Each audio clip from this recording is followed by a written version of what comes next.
Hello, everyone. Thank you so much for being with us today. I'd like to say that first off, my name is Dr. Lauren Edgar, and I am the Associate Director of Clinical Affairs and Education at the Amyloidosis Research Consortium. Today, we have a wonderful talk from two fantastic individuals and professionals. First, I'd like to introduce Dr. Masri. He is the Director of the Cardiac Amyloidosis Program and Hypertrophic Cardiomyopathy Center at Oregon Health and Science University, where he also serves as the section head for cardiomyopathy. And Dr. Masri graces us with his direction and dedication towards clinical and his research teams who focus on the care of patients with all types of amyloidosis and those with hypertrophic cardiomyopathy and other infiltrative diseases. I'd next like to introduce you to Emily Brown.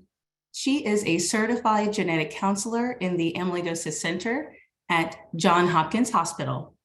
Emily has been involved in both research and clinical care for patients with amyloidosis, including the clinical trials for medications which are now on the market. She has spoken both nationally and internationally about amyloidosis, and especially loves speaking with patients and families. She is currently the co-chair for the Cardiovascular Genetics Special Interest Group for the National Society of Genetic Counselors and founded the Amyloidosis Working Group as part of that team. Now, while most of you may be familiar with our organization, ARC's mission is to improve and extend the lives of those with amyloidosis. ARC is committed to collaborative efforts that accelerate the pace of discovery, expand patient access to the most effective care, and improve short and long-term outcomes. Working with partners in industry, government, and academia, ARC seeks to spark innovation and bring promising treatments from labs to clinics. ARC's outreach and education inform and empower patients, families, caregivers, physicians, and researchers alike. We pride ourselves in being a science-based patient organization working to de-risk drug development by strategically implementing programs which we believe are critical to better care for patients and facilitate and accelerate drug development in these rare diseases. I'd like to also share our focus, which includes improving the speed and accuracy of diagnosis, increasing our understanding of the genetics, biology, and natural history of amyloidosis to identify new treatments, accelerating regulatory approval and reimbursement of effective treatments for patients, and enhancing care and quality of life for patients and caregivers throughout their amyloidosis journey. We here at ARC would like to send a special thank you to the organizations sponsoring this program. Before we begin, I'd like to share that if you have any questions during the presentation, please plan to type them in the question box, also known as the Q&A box on your Zoom control panel, as questions will be entertained at the close of the speaker presentation. Without further ado, I'll turn it over to Emily. Emily, thank you so much for being with us today. Thank you, Dr. Edgar, for that very kind introduction. Let me just get the slides ready. So as Dr. Edgar mentioned, I'm Emily Brown. I'm the genetic counselor in the Amyloidosis Center at Johns Hopkins, and it's my pleasure to get to speak to you guys today about the role of genetic testing and counseling for patients and family members with hereditary transthyretin amyloidosis, or HATTR. For my part of this webinar, I'll be spending the first section just giving an overview of genetic counseling in general, and then the second half speaking to testing considerations you want to think about before proceeding with genetic testing. But before we begin, I wanted to start with a poll question. So here is the poll, and you can just select on your screen. It says, in regard to genetic testing for amyloidosis, which of the following applies to you? And you can select one. Either I have amyloidosis and have undergone genetic testing, I'm a family member and have undergone genetic testing, I'm a family member and am considering genetic testing, or other. So we'll wait for a little bit just to give everyone a chance to submit their answer.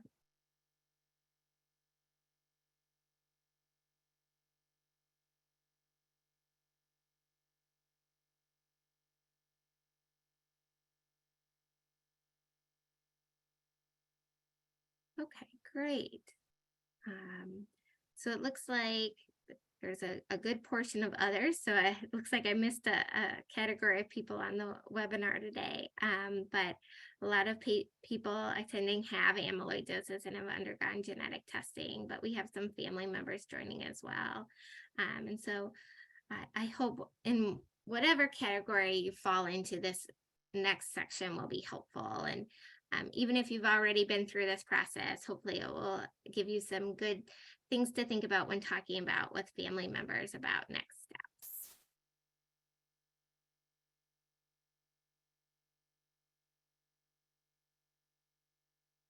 Okay, so diving into genetic counseling.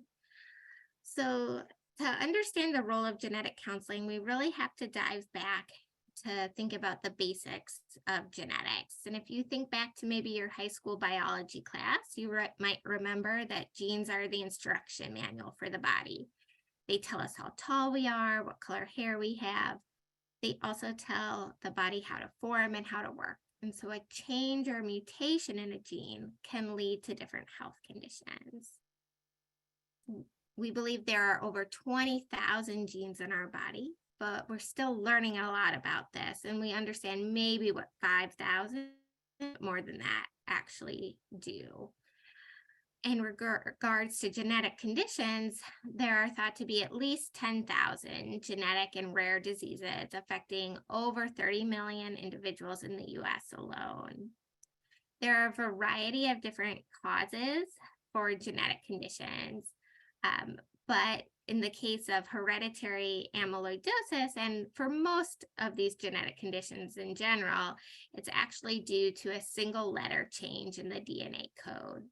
So if you think of the gene as a sentence, there is a single letter change or switch within that sentence. For example, it could be an A to a T, and that change is enough to cause the gene to not work as well. The body can no longer read those instructions, and that's what can lead someone to develop this condition. So the genetic counselor's role is really to take all of that complex genetic information and to make it accessible to patients and families, to help you use it to make medical management decisions, and to not only do that, but to have conversations with family members regarding their likelihood of having these same health conditions. Genetic counselors also help provide access to information and support groups such as ARC. So our goal is really to help take care of patients, not only from the scientific perspective, but also from the personal perspective as well.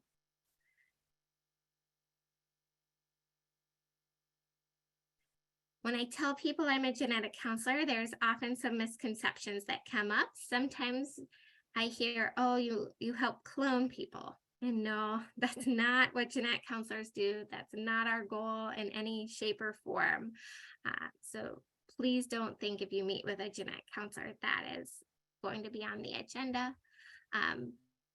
More commonly, what I hear is, oh, you meet with couples who want to have a baby and help them have a designer baby. So help them pick out the traits that are going to make the baby smart or have perfect vision, a super athlete.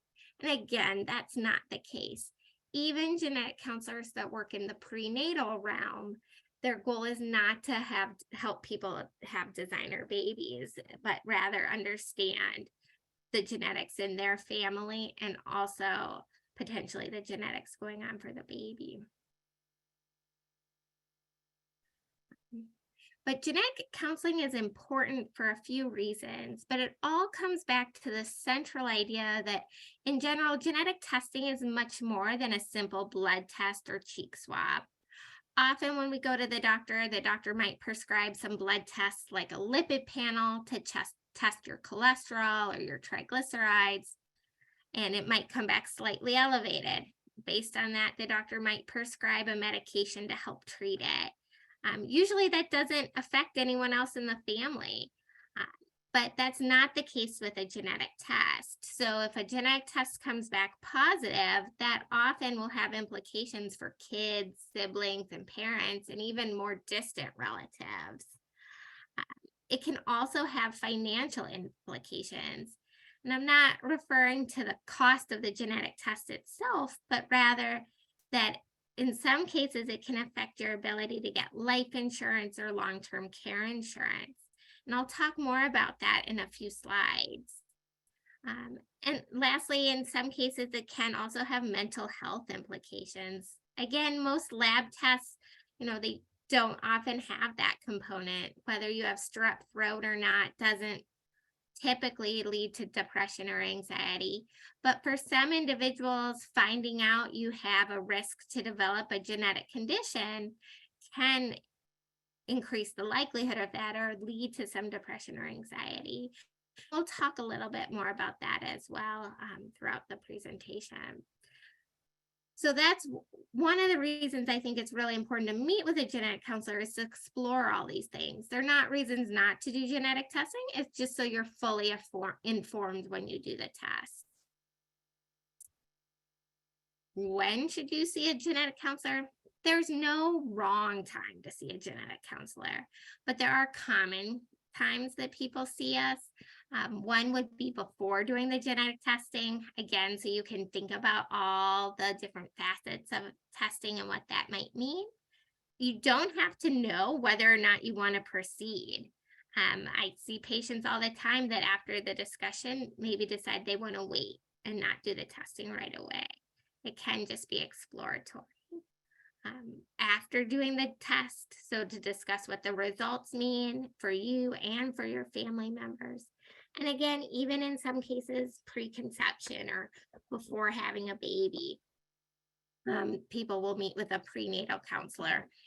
Again, that's not for designer baby purposes, but more to talk about the likelihood this could be passed on to a child and the prenatal testing options.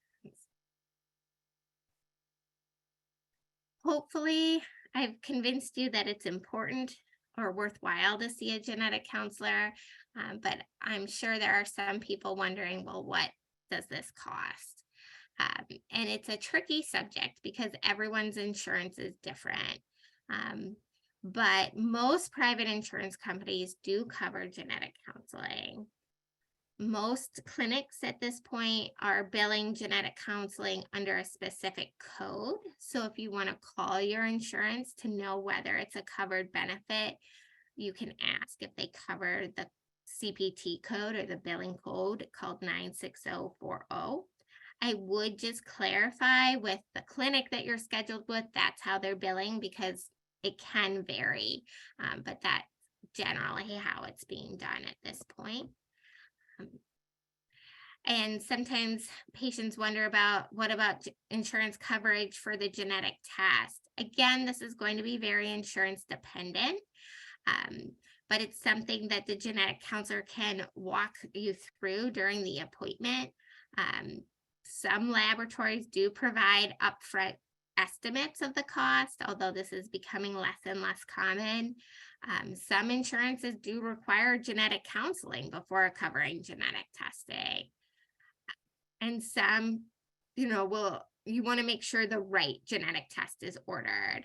They may deny the test if you're being tested for a family history and they're incorrectly orders the test that we would order for someone who's first being diagnosed with the condition, and it's not due to the family history.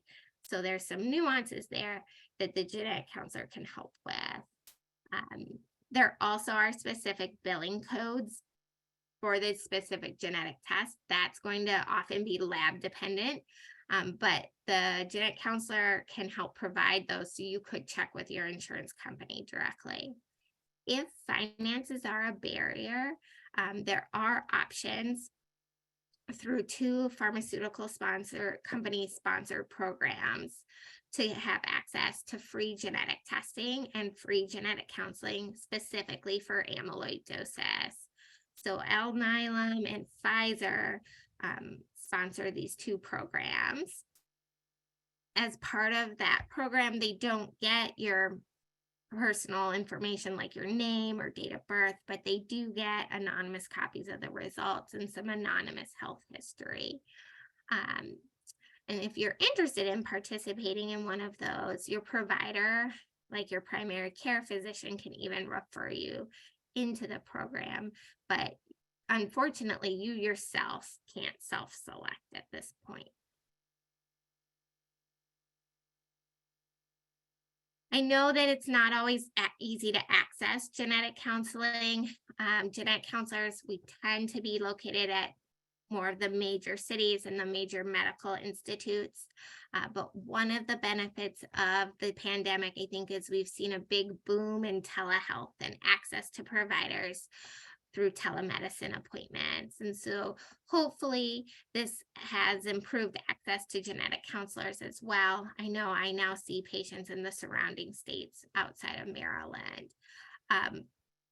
There are some resources to help find a genetic counselor near you. The National Society of Genetic Counselors has a website, Find a Genetic Counselor,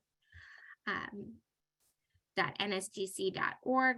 Another great option is to actually look for regional amyloidosis centers, and they usually are involved with a genetic counselor or can refer you to one they are partner with. And also feel free to email me. I'm very involved with this community and can hopefully help find someone local if I'm not able to assist you directly. And so my email is listed there on the side as well.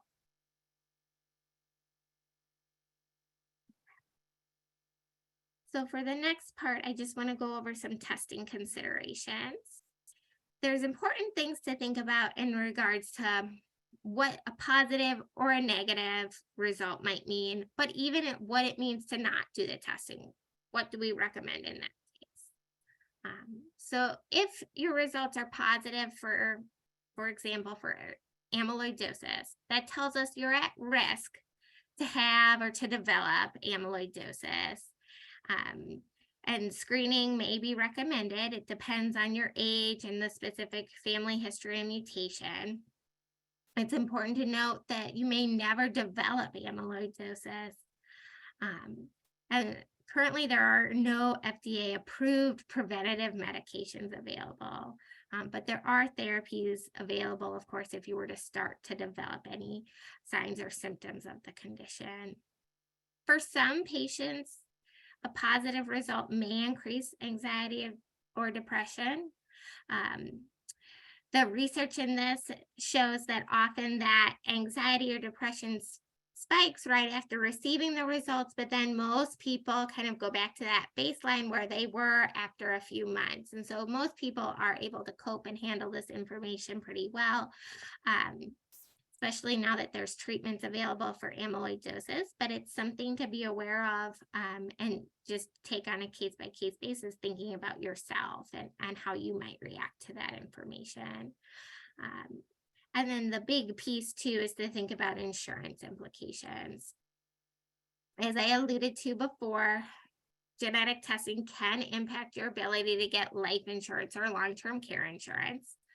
There is a federal law called GINA, or the Genetic Information Non-Discrimination Act, that protects against health insurances or employers from discriminating against you based on these genetic test results. But there are some notable exceptions, including federal employees, the military, or employers with less than 15 people. And it does not include life insurance or long-term care insurance. So what I recommend is if you're thinking about doing this testing and want to get life insurance or long-term care insurance, do it first so you don't have to disclose it. And then go ahead with the genetic testing secondarily.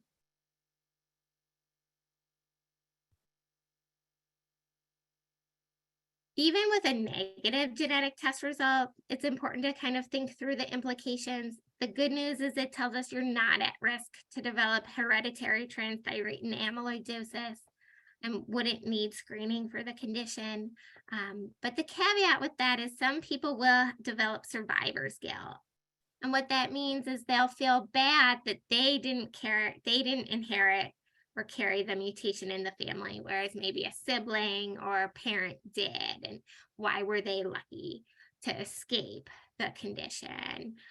And so even a negative result can be received with mixed feelings. Some people decide they would rather not know, or it's not the right time in their life to know. And so if you don't want to do the genetic testing and you know there's a family history of this condition, usually it's recommended clinical screening, but the specifics of that do depend on a variety of factors. How to make a decision regarding whether genetic testing is right for you. There's not a right answer for pre-symptomatic family members. It's going to depend on a variety of factors, and it's a very personal decision. So it can depend on, for example, your personality. Does it give you more anxiety to not know and to be in limbo versus to know? Or does it give you more anxiety to know, for example, you're at risk and there's not any preventative therapy yet and we just have to screen? Would you rather just screen anyway and not kind of have that positive result officially there? And everyone feels differently about that. Sometimes it's life stage. It could be that you're thinking about having kids and want to know, is this something that might be passed on to future generations? Or your circumstances. Do you work at a small company, or do you work in the military where maybe this would be have impact? All of this is kind of what can come into making that decision. If you do go ahead and decide to proceed with the genetic testing, it's important to share the results with your family members.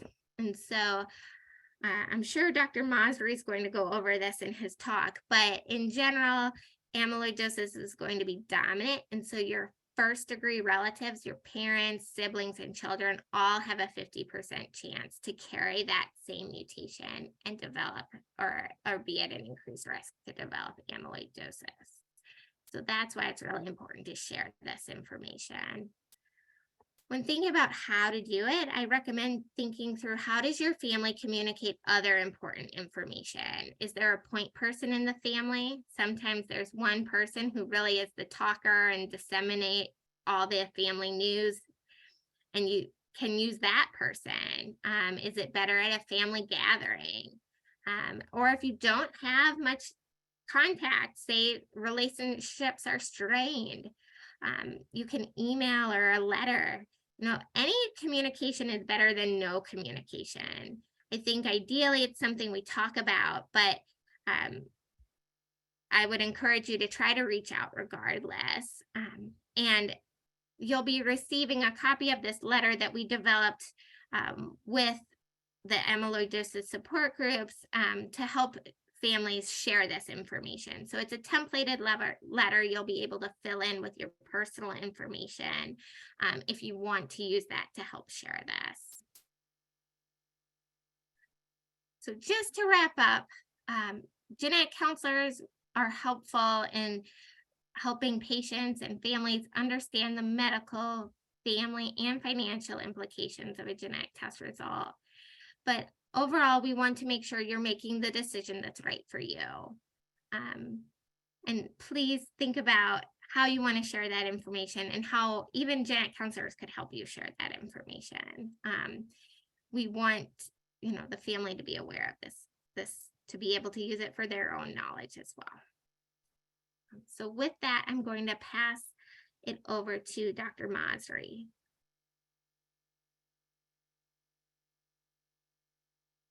All right, thank you, Ms. Brown. Great talk. Let me share my screen.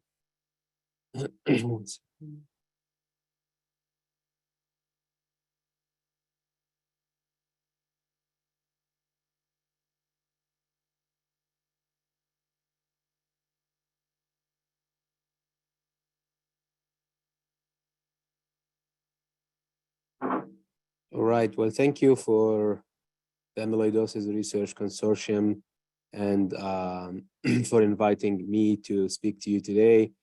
I'll be talking about the role of genetic testing and some recommendations. Those are my disclosures. They are not related to today's talk. So I think overall you already know a lot of this, but I felt that a recap is important because there are a lot of different terms that get thrown around you and you hear them and they are not interchangeable. So what happens is all of us produce transthyretin from the liver. It's a normal protein that is circulating in 4 parts called a tetramer. And in normal people, nothing happens. In people with predisposition for the disease, it's not everybody would develop the disease, but in some of them, there would be a breakdown of this tetramer 4 parts into single parts called monomer, and these break down further and further. This is still not enough to cause the disease. You have to be able to, or the body will fail in clearing what gets deposited. That's what's called seeding. So you would have essentially amyloid depositing in the tissue. This is the green stuff here. And then if enough of it deposits and develops, then you would have the heart disease. This is an echocardiogram showing thickened heart muscle here. And of course, there are other manifestations with nerve disease, orthopedic conditions, and other manifestations as well. And so just to clarify some things, amyloidosis is a disease. It's a generic term. That means that there is a protein that is sitting between the cells in the tissues and causing a problem. There are many, many types of proteins that could cause that, but transthyretin and light chain amyloidosis are the 2 most common ones. That's why you hear more about them typically. Variant transthyretin amyloidosis, what it means is that there is an alteration in the protein at the gene level, and that's why we call it variant. The old name was or is hereditary transthyretin amyloidosis or familial transthyretin amyloidosis. So it's a disease that can be caused by an abnormal protein. So something that one is born with, but it doesn't manifest early at an early age. It manifests at a later age, and because almost all of these protein-related diseases are age-related. And then variant transthyretin carrier, and so the variant transthyretin amyloidosis is the disease, as we discussed, but the carrier is the stage before, which is no clinical disease whatsoever. The patient is carrying a copy of an abnormal transthyretin gene. It would predispose them to developing the disease in the future, but not everyone develops the disease. And Ms. Brown already went over this. This is how the TTR gene is written. So all these letters, and one change in one of these letters could cause a variant or a mutation to be introduced. And so why is this an intriguing disease? Because normally when you have a mutation in a gene, you tend to have similar expression of the disease. So you have an alteration at the gene level, and you end up having somewhat similar disease. Here is different. Here, the location of that mutation or variant or alteration of the amino acid can actually dictate what type of disease you would have. So this ranges from pure neurological phenotype or disease to pure cardiac disease. And these are some of the mutations that can cause more or less pure cardiac disease. And those are some of the ones that can cause more or less pure neurological disease. And then you have some others in between that can cause mixed type. So that's why we evaluate everyone for everything. But not everybody develops the whole spectrum. Some people develop either or, some have mixed disease. And just not to spend too much time on this, but just to give you a snapshot of when this is now outdated from 2016. But when you look at how a survey of the epidemiology of this, meaning the distribution of the causes of transthyretin around the world. Here on the left is the United States, with a majority of them being wild type, and then the next big chunk is V122I, which we'll talk about. While the rest of the world, typically there is seems to be one, underdiagnosis of wild type, but two, because there are endemic areas in certain countries where you have a lot of patients with the same mutations and they can manifest at an earlier age. That is why you see this kind of a separation and difference. As if you look at neurology sites, the majority of them have the V130M, and then when you look at cardiology, it of course is different. So why is V122I a special variant or a special one? Because one, it's very common. It was described first in 1988 in an African-American man. It is fairly unique. It was based on a founder mutation from Africa, West Africa to be specific, meaning that everybody who comes from that region has a chance. To be exact, the prevalence is 3.3%. So 3.3 or 3.4% of all African Americans or Afro-Caribbeans have that as well. And so if you look at the US Census, that's a lot of patients who are of African American background or Afro-Caribbean background who could be essentially at risk of having this variant. Not everybody develops the disease again. That's one of the tricks about this disease. And so just giving you an idea, this is a study done a while ago by Dr. Buxbaum showing how the incidence was highest for the V122I in Western Africa. And as you move to the mid as well as to eastern portion of the continent, you actually don't have as much of V122I as you have from Western Africa. So to recap, there are three different scenarios. Variant TTR gene carrier, the patient has, or the individual, they're not a patient yet because they don't have disease, but the individual has a TTR gene abnormality, but there is no disease. It has not manifested in any way, shape, or form. So no treatment is offered. The second scenario is that there is a variant TTR gene who patient or the individual has symptoms, but no evidence of clinical disease. So you could have carpal tunnel, but nothing else. And so generally speaking, we don't treat such scenarios because some people never develop the disease. And so you have to, weigh the benefit of years and years and years of treatment without being able to predict the development of the disease. And then the easier scenario in terms of decision-making is the third one, which is variant TTR amyloidosis. There is evidence of clinical disease, irrespective of symptoms, irrespective of how early or late the evidence is. In general, treatment, or at least a discussion about treatment, should take place. And so every patient should undergo TTR gene sequencing. As Ms. Brown mentioned, there are sponsored free genetic testing in the United States. The ones I am aware of are, one is offered by Alnylam and the other one is offered by Ionis. And it's actually relatively simple form that the office can do for you. You cannot initiate it yourself, as Ms. Brown mentioned. But why is it important? Because variant TTR designation has personal follow-up implications. Prognostic implications means that it can determine how closely we need to follow you up and how aggressive we need to be with the workup so that we can start the treatment earlier, for example. And then treatment implications. Even our medications are approved based on what kind of a disease you have. For example, inotorsin and patisiran are not approved for wild-type disease. They're only approved for variant polyneuropathy as of now by the US FDA. And so that's why it is really important. And then family screening implications are extremely important. If you look 5 years ago, in many, many counties and states, you probably have not had a single patient with variant TTR, or maybe had a couple. but because of the free testing and the sponsored testing and whatnot, and because of the increased education and knowledge about the disease, and especially in idiopathic neuropathy, we were able to discover large families with the disease. And so either disease or carriers of the gene, but that really led to a big change on how we treat and approach patients.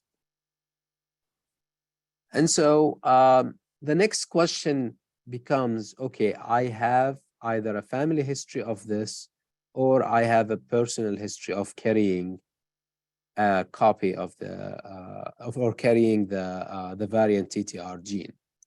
So what should I do? Now, this is important. This is not really based on a lot of evidence, but it does tend to track very well with what we see in clinical practice. And so not everybody needs to be tested. This is a disease that is associated with aging. Your family history matters, the region that you're in matters, as well as the type of a variant that you have. And so in general, what we do is that within 10 years of disease onset in a family member, so if you have, for example, a parent who had their neuropathy, not the diagnosis, it's the onset of symptoms, had the neuropathy, for example, start at the age of 50, then you should, by the age of 40, consider TTR gene testing as well as clinical evaluation. Now, if your parent had it at the age of 50 and you come to me at the age of 18 and say, I want to be tested, I'm like, well, I don't think you should be tested for the variant gene or for the clinical evaluation. Now, if you have a lot of symptoms, that's a different story, but it is fairly unlikely. Now, there are some variants that tend to present later. So, for example, the V122I, if it's heterozygous, so it's not, there is a special scenario where you could have two abnormal copies of the gene. But other than these special scenarios, in general, it tends to manifest at a later age. So we push that that age of screening a bit later, towards typically mid-50s to maybe 60. Now you can say, what if I actually don't even know my family history? And that's a good question. We generally start at 50 or sometimes 40, depending on the type of the mutation, if you don't know your family history.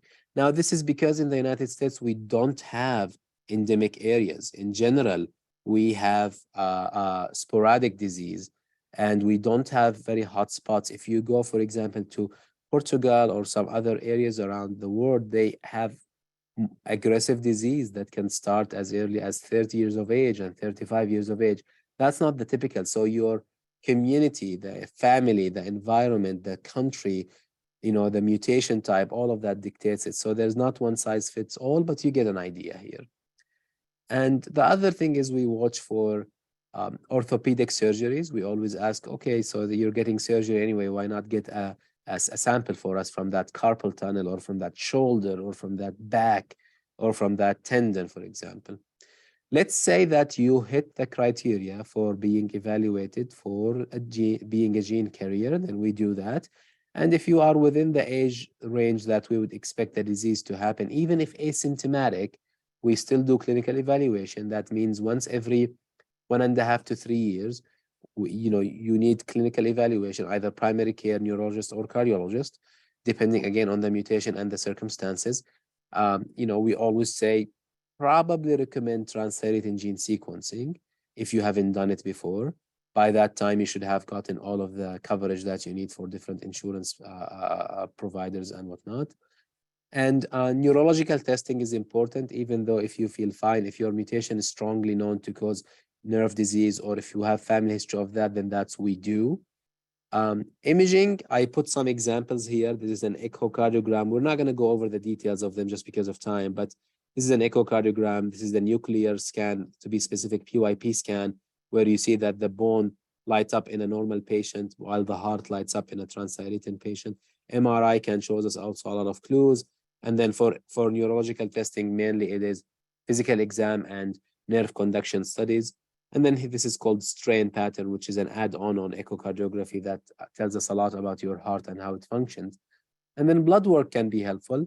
We sometimes monitor for transthyretin level in the blood again, we're all learning together. So this is something that we started doing maybe 5 years ago, monitoring the transthyretin level in the blood. We monitor some markers of the heart, such as NT-proBNP, troponin. We also look at EKGs, and then we look at kidney function. So there are a couple of things that we do look at every now and then.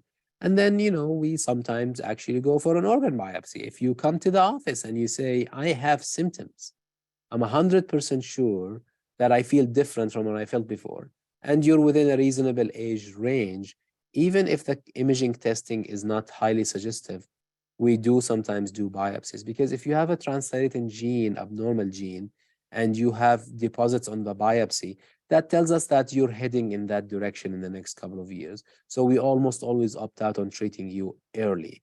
Now, one caveat is, at least myself personally, I know a lot of people feel the same way, we don't consider orthopedic manifestations or orthopedic deposits as evidence of systemic disease. And so if you just have some deposits in the carpal tunnel, for example, we will evaluate you clinically. We will make sure that you don't have any clinical systemic disease, but we don't typically initiate treatment in majority of patients unless there's something else going on. So in conclusion, education and awareness are leading to an increase in the diagnosis rate of variant transthyretin amyloidosis. Identifying variant transthyretin protein is essential. And that essentially, by extension, it's coming from a variant gene.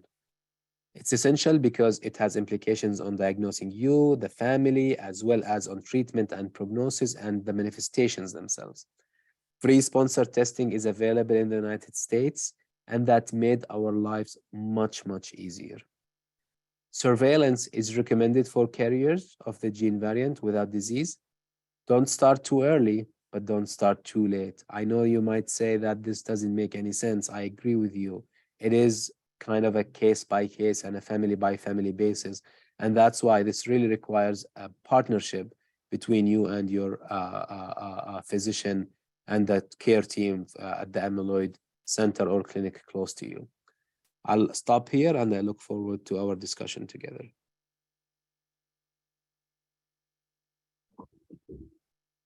Emily, Dr. Masri, thank you so much. That was a fantastic presentation.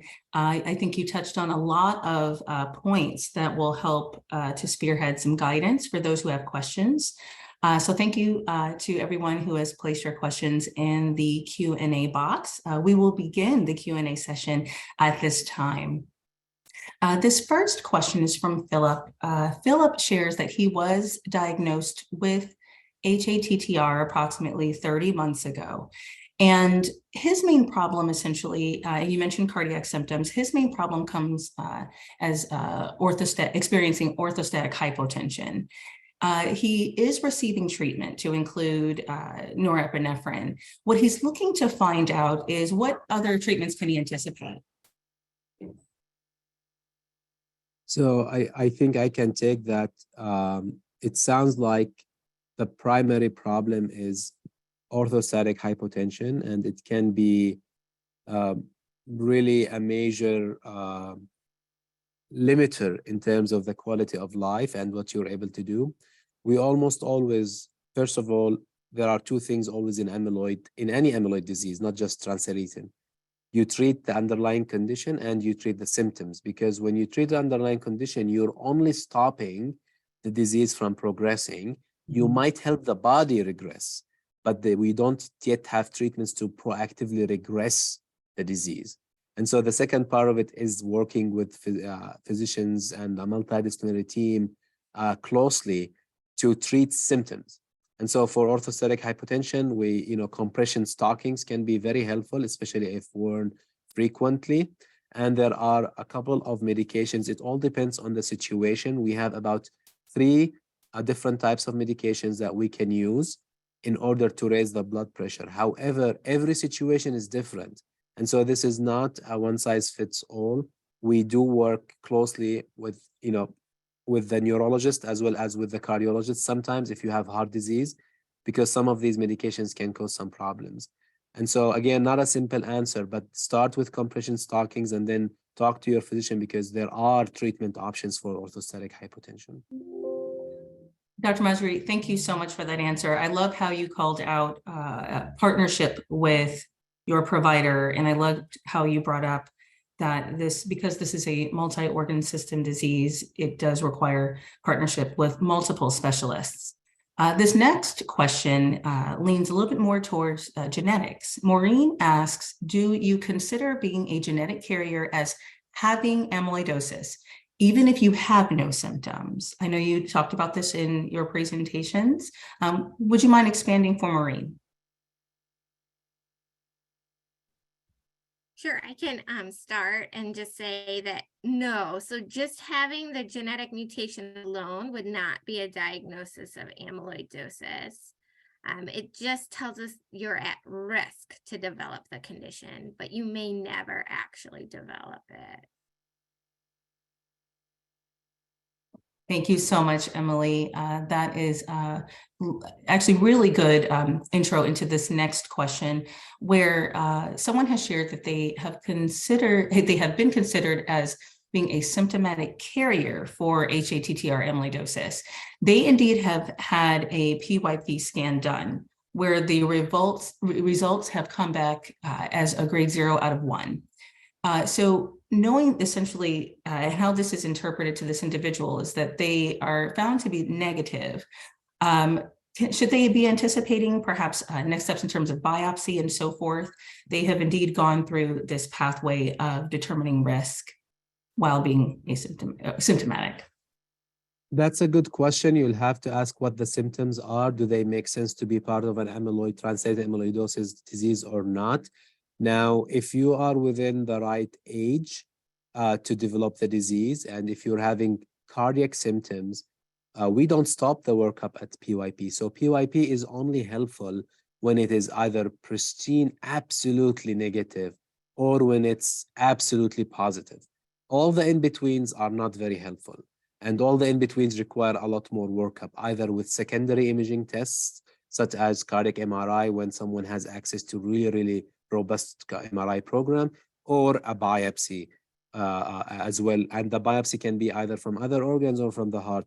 But if your symptoms are not cardiac, those two things might not be connected directly. And so you'll have to target that based on the symptoms. But a PYP that is called equivocal should never stop the workup in the right circumstances. Thank you for that share, Dr. Masri. I think it definitely helps to also pull out that genetic testing indeed helps to get the path going. And there is perhaps a straighter pathway that one can experience through a diagnostic odyssey, and even the manifestations as they experience those manifestations. It helps to set them on a path that hopefully leads them to experiencing a high quality of life, because they're closer to answers, which means closer to treatment. So thank you so much for that. You mentioned age, and Sean has a question with regard to age. Sean's son actually will be doing genetic testing next week. If he is indeed positive, what type of monitoring is typically done with regards to symptoms? What should Sean anticipate, or at least anticipate for his son? So again, it depends on the age. There is a tendency for us to, and Ms. Brown can talk about this, there is a tendency for us to try to do all the testing that we can early on. And that's not actually always the right thing to do necessarily. It really truly requires an in-depth evaluation of the patient, the family, the index case, which what we call the proband with the disease, in this case, maybe the father. And then think about what is the age of the son, how old are they? Are they, in their teens or 20s and whatnot? They are asymptomatic. There might not even be a reason to test, even for the gene carrier. Now, others say, well, you know what? I can't sleep at night. I want to know. And that could be a reason to know. That's okay. But it's not a typical recommendation that you should or he should undergo clinical evaluation or gene testing for that matter. It all depends on the age, the family history, and symptoms, as well as where you live and where you're from originally as well. Thank you so much, Dr. Masri. This next question comes from Eric related to genetic makeup. Eric has been able to identify his particular gene. He knows that he has HATTR, and his gene is THR80ALA. What he's wondering, and I wonder if this can help to support those who have questions related to literacy around genetics. But what he's wondering is this the same gene as THR60ALA? What are some resources to help those who have similar questions like this? Simply because the language can very much change and perhaps even intimidate some.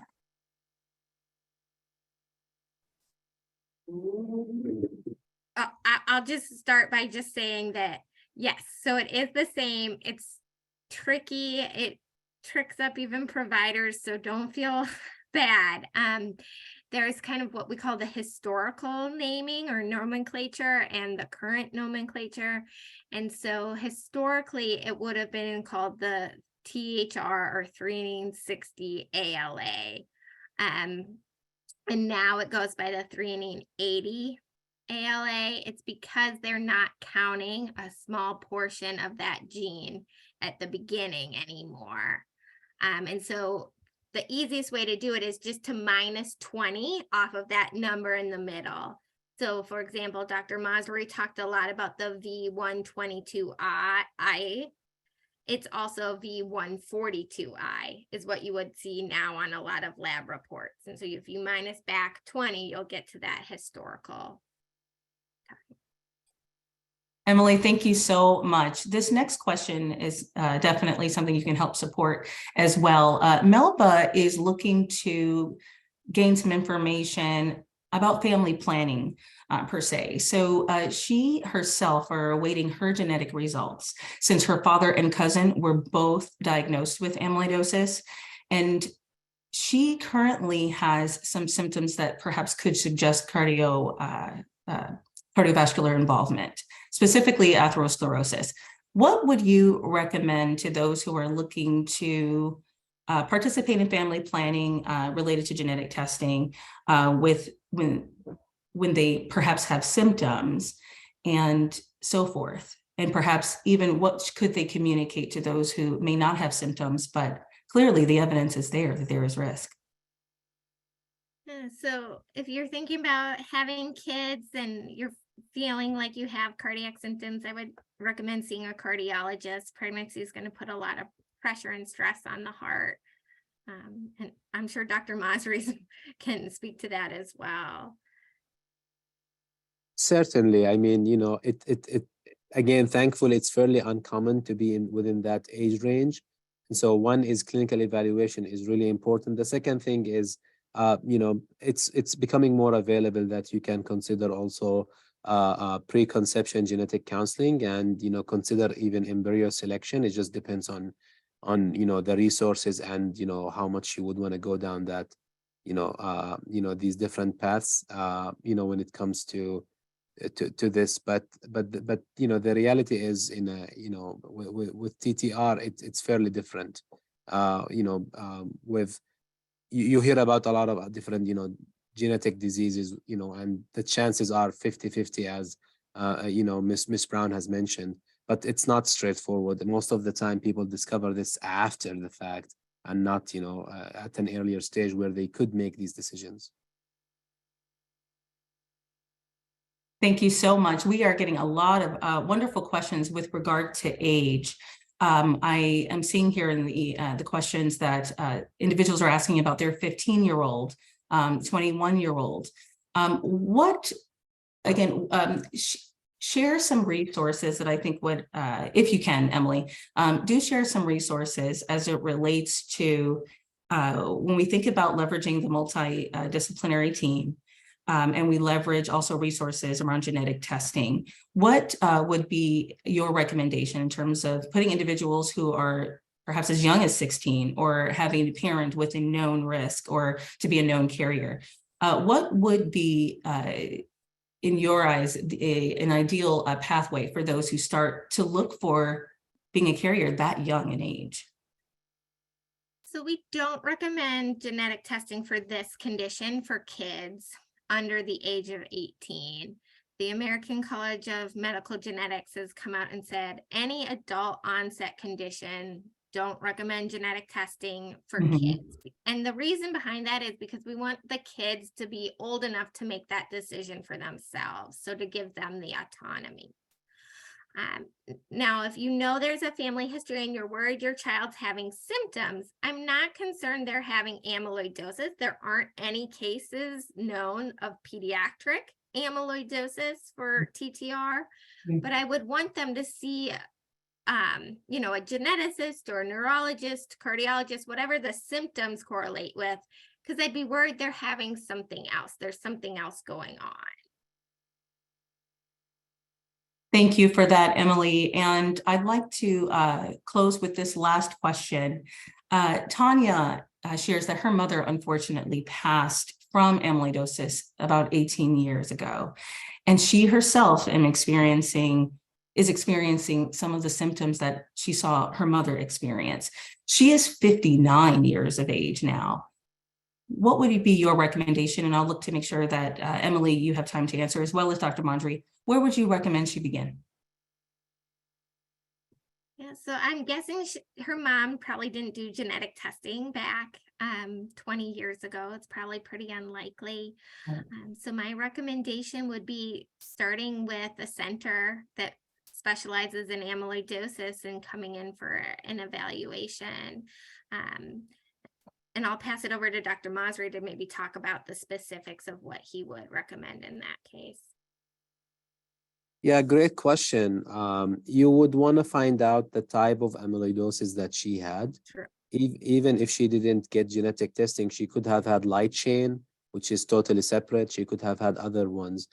If let's say that you don't know what she had, which actually happens frequently, you need an evaluation. And the way that I typically would do it is when there is an absence of any family history to guide us, we just simply sequence the TTR gene. After we meet, of course, and we understand what's going on, but we sequence the TTR gene. If the TTR gene is normal, and then we can do other types of amyloid, predisposing genes if needed. There are a couple of other rare forms, but in general, we can discuss that. But we start with that because if it's normal, then you're done. You actually don't need any clinical testing beyond a physical exam and targeted testing of any symptoms you have, just in general for diseases in general. But if you have a normal TTR gene and there is no suspicion of any of the rare forms of amyloid otherwise that are, inherited in families, then we don't do any clinical testing for that matter.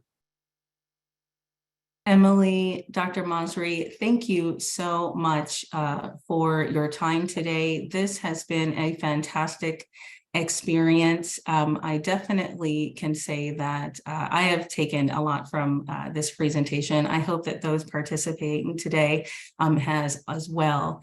I'd like to first and foremost say thank you again to our sponsors, and I want to offer the opportunity to encourage those who did not get their question answered during today's call to please reach out to us, reach out to the email that you will see in the follow-up message that we have to share after this webinar.